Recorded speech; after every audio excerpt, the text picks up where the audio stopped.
Hello students, welcome back. Once again, this is your English teacher Himanshi ma'am. So according to the previous video where we have discussed the revision of pronoun chapter overall, I hope you all are able to now do the worksheet, and I hope you all have written the definition of each kind with examples in your registers. And it's been quite some days that I have discussed about it. Are you all still doing actively the lockdown activity? Well, I hope you are, because students, we are still at home and there are quite many days before we will actually come to school and meet each other. So I hope that you people are actively and regularly, date wise, doing your lockdown activity, because it is going to be very useful for you, and I'm going to collect it as soon as we come back to school. So before we begin anything today, what are the 3 things that you are going to do? Well, first you are going to like this video. Click on the like button. Then you are going to share this video. And then you have to make sure that all of you are the subscribers. That's right. So students, if you remember in yesterday's video lesson, I had asked you a few questions. First of all, I told all of you that you have to open the PDF of pronouns chapter and you have to see the book exercise which is given after the finishing of the explanation, and you have to make sure that you do all that exercise yourself, because now it's been quite a few days that we have been discussing all kinds of pronouns. You have only 3 questions in that and you have to do only answers in your registers. Make sure you all have done that. Okay, let us come to the 3 questions which I asked you in the video lesson yesterday. I asked you 3 questions and I told you that you have to give me answers in your own language in the comment box. So many of you have already started giving me answers, but still it's there are some students who need some kind of help. Today I am going to discuss the answer of all those 3 questions. Okay, so students, let us come to the first question. What is the difference between possessive adjective and possessive pronoun? Okay, so now students, if you remember the time when we were discussing possessive pronouns, we discussed that these are those words which are used for showing any kind of ownership, belongingness of the subject, right? Then we discussed the difference between possessive adjective and possessive pronoun. So let us quickly rewind and recollect what we had discussed earlier. So beta, possessive adjectives are those words which tell us who or what something belongs to. Let me start with an example. My favorite holiday is Christmas. My favorite holiday is Christmas. In this sentence, can you focus on the word my? My here is used as a possessive adjective.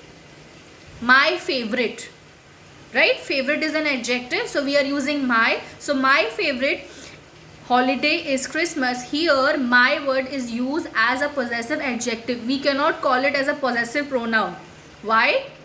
Because I, for first person I, what is the possessive pronoun? It is mine. So my, mine. Understood? This is the difference. Mine will be your possessive pronoun. And I told you specifically that possessive pronouns are always used in the ending of the sentence, right? But possessive adjectives can be used in the beginning as well as the middle of any sentence. Okay students, another example. These are my toys. These are my toys. This is first person. These are your toys. These are your toys. Your here is the second person, right? So your comes from the word you. So you is the personal pronoun. So your will become the possessive adjective. And what will be the possessive pronoun of this? Yours. Yours. Now let's come to this S sound. If you remember when we were discussing possessive pronouns, we had specifically discussed on this trick which we have to remember, the use of suffix S. Whenever we put the suffix S, it automatically reminds us that this is a possessive pronoun and not a possessive adjective.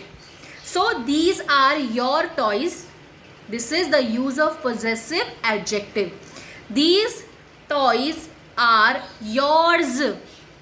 Here it changes into possessive pronoun. Compare the 2 sentences and observe the difference. Your adjective, yours pronoun. Understood? More. So beta, possessive adjectives are used in the same way for both singular and plural subject. If I am saying these books, these are my books, so my, the adjective remains same. This is my book. My again, it remains the same. Another feature of possessive adjective. More things. Possessive pronouns can be used in place of any noun. Well, that is an obvious fact. This is what we have been discussing for so many days. Next point. Now let us compare the examples. If you heard carefully, the first example I said was, my favorite holiday is Christmas. My favorite holiday is Christmas. I am changing it with the use of possessive pronoun. Christmas is a favorite holiday of mine. Christmas is a favorite holiday of mine. Do you see the shuffling of the words? Subject objects are shuffled because we have to change the use of possessive adjective and possessive pronoun. Any other example? One last example. The bag is mine. This is my bag. Mine, my. Okay. This is her bag. This bag is hers. This is his house. This house is his. His is the same only, no? We don't use the extra s, right? Okay. So this is your discussion about the first question, difference between possessive adjective and possessive pronoun. And I hope you all are still giving me answers in your own language. Just because we are discussing here doesn't mean that you will not give me answers in your own words. I'm still waiting for that in the comment box with your name, class and section. Come to the second question. What is the difference in the use of any and some? Where did we use these words? Which pronoun was it? Do you remember? Yes, that was indefinite pronoun. Indefinite. You remember this word? When we are not sure about the noun and the pronoun when we use it. So indefinite pronouns we had used anybody, somebody, nobody, anything, something, no one, nothing. So when we are discussing the difference between any and some, first of all, when we take these words separately, you know these are quantifiers when we have discussed them in determiners also, right? Any and some. Let us just do a quick revision. What is the difference between any and some in relation with the pronoun when we're talking about indefinite pronouns? So students, some, when we use the word some, like something, someone, somebody, when we are using it as an indefinite pronoun, some means that it has to be something specific, but we are not sure about it. For example, someone entered the room before me. Someone entered the room before me. So we are specific about the action, but we don't know who did it. Okay. Next, any. Any means we are completely unsure, completely indefinite. Has anyone entered the room? We are not sure about it. Okay, we cannot say has someone, where we will say has anyone entered the room, because we are not sure about who has done the action. But if we are sure, we are somewhat specified, but we don't know the exact answer, we will say somebody has entered the room. So, and you know students, in fact when we are doing the speaking in the classroom, so many times you know, for example, spilling of water, so many times it happens the students spill water from their water bottles under the bench. So the class captain will come and say, ma'am, anybody has spilled the water. That will be wrong statement. You have to say somebody has spilled the water under the bench. Why? Because we know specifically who the students are in the classroom and one of them has done it. So this is our group of people, from one we have to pick up. That's why we will use the word some. So students, in your speaking also, don't do this confusion of using indefinite pronouns sorry, between somebody and anybody. For example, if the teacher wants a pen, she's not having a blue pen, she says, is anyone having a blue pen? Is anyone having an extra blue pen? So here the teacher can use any, because she's not sure whether anyone will have it or not, right? So these are a few examples, and I hope when we will discuss more and more things in the future and we speak more and more in English, you will have a better idea about the difference between any and some in indefinite pronoun. Let's do the third question quickly. Okay, what are emphatic pronouns? Emphatic pronouns, beta. Emphatic comes from the word emphasize, right? The best thing to do to understand emphatic pronouns is we quickly come back to reflexive pronouns, the word self, right? I told you emphatic pronouns and reflexive pronouns, the words are same.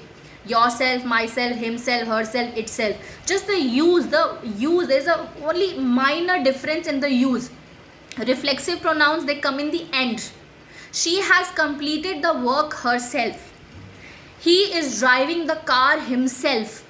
right? So this is the use of reflexive. But when we change this reflexive into emphatic, we change the we change the words, like the placement of the words in a sentence will shuffle a little bit. Emphatic pronouns means when we are using the self words specifically joined with the subject.